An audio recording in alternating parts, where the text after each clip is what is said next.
Unpacking the Buddha's First Discourse. Episode 1. First, what do we even mean by unpacking? We can define unpacking as the intense scrutiny of traditional Buddhist and Zen texts. A scrutiny that often breaks down the text sentence by sentence, term by term, and occasionally word by word. And why even unpack at all? Because not all of us have the opportunity to regularly engage with a living, breathing, enlightened teacher. Understanding that in the Zen tradition, it's this engagement that substitutes for the critical reading of the traditional texts. And so, for those who don't have the opportunity to regularly engage with a living teacher, there must be a return to the traditional texts as teacher. And with that return is the understanding that the texts are best approached as sequences of riddles, or perhaps as sequences of landmines.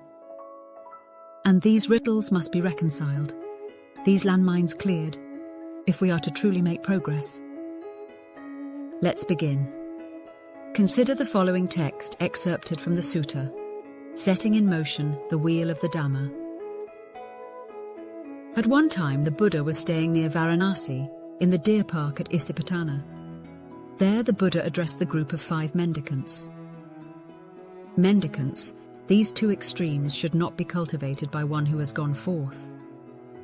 What two? Indulgence in sensual pleasures, which is low, crude, ordinary, ignoble, and pointless. And indulgence in self-mortification, which is painful, ignoble, and pointless. Avoiding these two extremes, the realized one understood the middle way of practice, which gives vision and knowledge and leads to stillness, to direct knowledge, to self-awakening, and to unbinding. And in aiding in the unpacking of this brief excerpt, we might consider a handful of questions. First, the Buddha is lecturing the group of 5 mendicants. How should this context shape our understanding of the various topics that will be covered?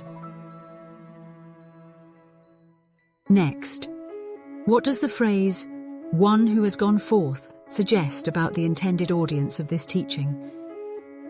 And how might it shape the meaning of the message? What are the two extremes that the Buddha advises against? Why might they seem reasonable? And why are they ultimately considered unworthy of cultivation? What do the terms vision and knowledge likely signify in this context? And how do they relate to the process of awakening described here?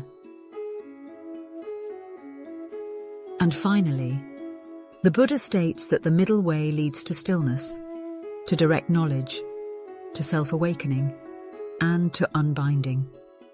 How might these 4 outcomes function as progressive gates on the path to liberation? And so we've gotten started on the Buddha's first discourse. More to come.